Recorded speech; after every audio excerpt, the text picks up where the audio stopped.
Praise the Lord. ஆண்டவராகிய இயேசு கிறிஸ்துவின் நாமத்தினாலே எங்களுக்கு அன்பின் வாழ்த்துதல். என் தேவன் நல்லவரா இந்த நாளிலும் கூட இருக்கிறார்.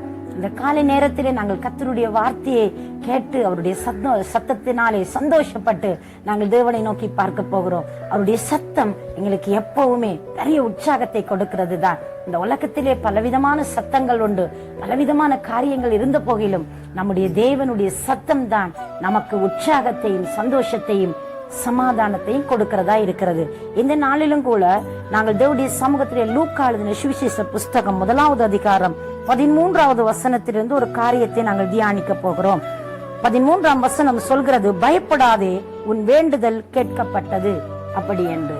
இது யாருக்கு இந்த வார்த்தையை தேவன் பேசுகிறார், யாரை பார்த்து இதை சொல்லுகிறார் என்று சொன்னால், சகரியா என்கிற தேவனுடைய மனிதன் தேவனுக்கென்று பணிவிடை செய்து கொண்டு உற்சாகமாய் கர்த்தருடைய காரியங்களை செய்கிற ஒரு தேவ மனிதன். இந்த மனிதனுடைய வாழ்க்கையில் ஒரு குறைவு இருந்தது. அந்த மனிதனுக்கு பிள்ளை இல்லாத ஒரு பிரச்சனை, பிள்ளை இல்லாத ஒரு தாக்கம் அவர்களுடைய வாழ்க்கையில இருந்தது. அப்பொழுது தேவனுடைய காரியத்திலே மிகவும் உண்மையாய், செம்மையாய், சரியாய், நேர்த்தியாய் தன்னுடைய பணியை செய்து கொண்டிருக்கின்ற தேவ மனிதனுடைய வாழ்க்கையில் இந்த பிரச்சனை அவனுடைய மனதை பதிந்து ஆழ வேதனையை உண்டாக்கினது. அவர் மன கவலையோடு கூட தன்னுடைய பணியை ஒரு நாள் அவர் நிறுத்தி விடுவதில்லை. இந்த பணியிலே எந்த இடையூறும் வருவதற்கு அவர் இடமளிப்பதும் இல்லை. தன்னால் முடிந்த மட்டும் உண்மையாய், உற்சாகமாய், செம்மையாய் அவர் செய்து கொண்டு வந்த ஒரு நல்ல தேவ மனிதன். இந்த மனிதனுடைய வாழ்க்கையிலே ஒரு நாள் தேவன் இடைப்பட்டு சொல்லுகிறார், சகரியாவே, நீ பயப்படாதே, உன் மனைவி நீ கர்ப்பவதியாக ஒரு குமாரனை பெற்றெடுப்பாள், அவனுக்கு ஜோவான் என்று பெயரிடு என்று சொல்லி ஒரு உன்னதமான பதிலை அந்த குடும்பத்திற்கு கொடுக்கிறார். ஒரு பிள்ளை இல்லை என்றால் உலகத்திலே ஜனங்கள் எப்படி பார்ப்பார்கள்? சூழ உள்ள மனிதர்கள் எல்லாம் இந்த குடும்பத்தை எப்படி எள்ளி நகையாடி இருப்பார்கள்? எவ்வளவு வார்த்தைகளை மொழிந்திருப்பார்கள் அவர்கள் மேலே. அவ்வளவு அவமானம், அவ்வளவு துன்பம், அவ்வளவு துயரத்தின் மத்தியிலே கடந்து போன இந்த குடும்பம் தங்களோட பணியிலே அவர்கள் சோர்ந்து போகலைங்க. தங்களோட பணியில அவங்க அங்கே மனம் அதைரியம் அடையல. கர்த்தருக்கு நாங்க இதை செய்யறோமே, தேவன் ஏன் இதை எங்களுக்கு செய்யல? நாங்கள் படைத்த கடவுளுக்கு தானே இந்த காரியங்கள் எல்லாம் உண்மையாய் செம்மையாய் நாம் செய்கிறோமே, ஏன் எங்களுக்கு இந்த பதில் கிடைக்கல என்று சொல்லி மனம் நொந்து போய் ஒரு வேலை இருக்கலாம். அன்னாள் என்ற பெண்ணும் அப்படித்தான். அவளுக்கு குழந்தை இல்லை. ஆலயத்தில் போய் அழுதாள், ஆலயத்திலே கண்ணீர் வடித்தாள், ஆலயத்தில் தன் குமுறலை கொட்டி தீர்த்தாள். ஆனால் ஆசாரியர் எப்படி புரிந்து கொண்டார்? குடித்து விட்டு வந்திருக்கிறார், நீ வெறித்த பெண் என்று சொல்லி அவருக்கு ஒரு பெயரை சூட்டி விடுகிறார். அந்த நேரத்தில் அவளுடைய உள்ளம் எவ்வளவு உடைந்திருக்கு. அன்னால் கண்ணீரோடு அவரை கடவுள் சமூகத்தில் பார்த்தவளுக்கு கிடைத்த பரிசு, குடிகாரி, வெறித்திருக்கிறாய் என்பதுதான். ஆனால் அந்த வேதனைகளை அவள் தாங்கிக் கொண்டு சொல்லுகிறாள், ஐயா, நான் மனக்கிலேசம் உள்ள ஸ்திரீ, நான் மனக்கிலேசம் உள்ளவன், நான் மன குமுறுதலை கொட்டி கொண்டிருக்கிறேன் யாண்டு சொன்னான். அதே கணத்தில் அவளுக்கு ஒரு பதில் வந்தது அந்த ஆசாரியன் மூலமே. நீ ஒரு குமாரனை பெற்றெடுப்ப, நீ ஒரு பிள்ளையை பெறுவாய் என்று சொல்லி பதில் உண்டானது. பிள்ளைகளே, இந்த நாளிலும் கூட ஒருவேளை குழந்தை செல்வம் இல்லையே என்று சொல்லி நீங்கள் அங்கலாய்த்து தவித்துக் கொண்டிருக்கிற ஒருவராய் இருக்கலாம். ஐயோ, நாங்கள் எங்களோட உண்மையை எப்பவுமே விட்டு விட்டதில்லையே, நாங்கள் முடிந்தளவு நேர்மையாய் இருக்கிறோமே, கடவுளுக்கு பிரியமாய் வாழ்கிறோமே, நாங்க எந்த தீங்கு நாங்க மனசறிஞ்சு செய்யலேன்னு சொல்லி அழுகிற அநேகருடைய வாழ்க்கையை நான் கண்டிருக்கிறேன். இந்த நாளில் நீங்கள் அந்த இடத்தில் ஒரு வேளை நின்று கொண்டிருக்கலாம். அப்படிப்பட்ட ஒரு சூழ்நிலைக்கு நீங்கள் முகம் கொடுத்து கொண்டிருக்கலாம். எனக்கு அன்பானவர்களே, உங்களோட கண்ணீரை தெய்வம் காண்கிறார். இந்த குடும்பத்திற்கும் இப்படித்தான் தேவனுடைய வசனம் லூக்கா 1வது அதிகாரம் 13வது வசனத்திலே தேவன் சொல்லுகிற காரியம், சகரியான்ற மனிதனுடைய கூடாரத்திலும் இப்படியான ஒரு துயரம் காணப்பட்டது.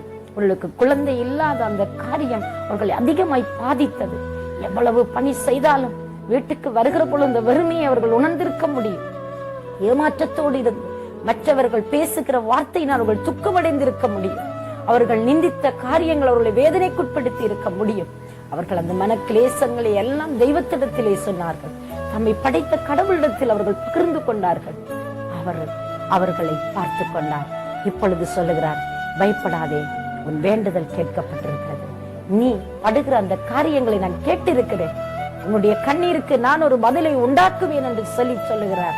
அங்கே பதிலை அளித்து அவர்களை தைரியப்படுத்துகிறார். அவர் சொன்னது போல அந்த குடும்பத்திற்கு ஒரு ஆண்மகன் பிறந்தார். அவனுக்கு ஜோவான் என்று பெயரிட்டார்கள். அவனோ ஒரு வல்லமையான தீர்க்கதரிசியாய் ஆண்டவருக்கே வழியை ஆயத்தப்படுத்துகிற உன்னதமான ஒரு பணியை செய்தான். உத்தமமாய் வாழ்ந்தான். தன்னோட வாழ்வை, தன்னுடைய விசுவாசத்தை காத்துக்கொண்டார்.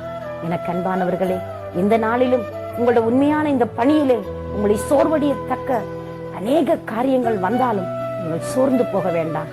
தைரியம் கொள்ளுங்கள். நீங்கள் உற்சாகம் அடையுங்கள். உங்களை பலப்படுத்துங்கள். உங்களோட வாழ்க்கையில இன்றைக்கும் தெய்வம் ஒரு நன்மை செய்வார். இந்த காலை பொழுது உங்களுக்கு ஒரு உற்சாகமான பொழுதல்லவா? உங்களை தைரியப்படுத்தி இந்த வசனம் சொல்லுகிறது, நீங்கள் பயப்பட வேண்டாம். உன் வேண்டுதலை நான் கேட்டு உனக்கு பதில் செய்ய போகிறேன். நான் உனக்கு செய்து விட்டேன். நீ இதை பெற்றுக்கொள்ள போகிறாய். அதை நீ அனுபவிக்க போகிறாய். உன் வாழ்க்கை மகிழ்ச்சியாய் மாறப்போகிறது. குழந்தை செல்வங்கள் இருக்கிற பொழுது அந்த வீடு கலகலவென்று இருக்கும். அங்கே துள்ளி குதிக்கிறதும் பாடலும் ஆடலும் ஓசைகளும் சின்ன குட்டி சண்டைகளும் அவர்களுடைய குளப்படிகளும் உங்களை மனமகிழ்ச்சிக்குள் வைத்திருக்கிறது அல்லவா? அப்படியான ஒரு மகிமையான காட்சியை உன் கூடாரம் வெறுமையாய் இருக்கிற பொழுது நீ உணர்ந்த அந்த வேதனையை நீக்கும்படி இப்படியான கலகலப்புகளும் உன் கண்ணீரை துடைத்து உன் கதறலை கேட்டு பதில் கொடுக்கிற நாட்களும் வெகு தொலைவில் அல்ல, மிக சமீபமாய் உன் பக்கமாய் வந்துவிட்டது. நீ அதை பெற்றுக்கொண்டு சந்தோஷத்தோடு அனுபவிக்க போகிறாய். மனமகிழ்ச்சியாயிருங்கள். தேவன் உங்களுக்கு பதில் தருவார். அன்றைக்கு அந்த குடும்பத்துடைய துயரத்தை நீக்கினவர், துயரத்தை அவருடைய கண்ணீரை துடைத்தவர். இந்த காலையிலும் உங்களுக்கும் ஒரு அற்புதத்தை செய்து என் தேவன் நன்மைகளினால் உங்களை முடிசூட்ட போகிறார். உங்கள் பாதைகள் நெய்யாய் பொழிய போகிறது. உங்கள் தேவன் ஒரு அற்புதத்தை செய்து உங்களை கனம் பண்ணி காக்க போகிறார். நான் உங்களுக்காக செபிக்கட்டுமா? மனம் அதைரியம் அடைந்து விடாதிருங்க. மனம் சோர்ந்து போகாதிருங்க. உங்கள் பிள்ளைகளை வளர்க்க முடியலே, பிள்ளைகள் ரொம்ப குழப்படியா இருக்கிறாங்க. இந்த பிள்ளைகளை நான் பெற்றதினால் வேதனை அடைகிறேன் என்று சொல்லி அழுகிற இன்னொரு கூட்டத்தார் இருக்கிறார்கள். உங்கள் கண்ணீரும் துடைக்கப்படும். பயப்படாதிருங்கள். இந்த உலகத்தின் ஆசா பாசங்கள், உலகத்தின் சிற்றின்பங்களிலே மூழ்கி அவர்கள் தங்கள் வாழ்வை அழிப்பதை பார்க்கிற பொழுது நீங்கள் மனம் பதறி போய் நிற்கிற பெற்றாரை எனக்கு தெரிகிறது. அன்பு பிள்ளைகளை, நீங்கள் தேவனிடத்தில் அவரை நோக்கி பாருங்கள். உங்கள் பிள்ளைகளை நன்னறிப்படுத்துவார். அவர் ஒரு நல்ல நிலைக்கு கொண்டு வருவார். அவருக்கு ஒரு சுக வாழ்வை கொடுப்பார். நீங்கள் அவரை நோக்கி பார்க்கலாம். உங்களுக்காக நான் மன்றாடட்டுமா? ஒரு கணம் நாங்கள் ஜெபம் பண்ணலாம். எங்களை நேசிக்கிற சர்வ வல்லமை உள்ள நல்ல ஆண்டவரே, இயேசு கிறிஸ்துவின் வல்லமுள்ள நாமத்தினால நாங்கள் ஜெபிக்கிறோம். தூய தேவனே, உடைய மக்களுடைய சூழ்நிலைக்கு ஏற்றாற்போல் உடைய வசனத்தை அனுப்பி நீங்கள் உயிர்ப்பிக்கிறவர். இந்த காலை பொழுது நம்முடைய பிள்ளைகளை உயிர்ப்பியும் மகிழ்ச்சி அடைய பண்ணும். வாழ்வை கனம் பண்ணும். காத்துக்கொள்ளும். உடைய கரங்களில் தந்து இயேசு கிறிஸ்துவின் வல்லமுள்ள நாமத்தில் தாழ்மையோடு ஜெபிக்கிறேன் ஜீவனுள்ள நல்ல பிதாவே. ஆமென். ஆமென். தேவன் தாமே உங்களை நிறைவாய் ஆசீர்வதிப்பாராக.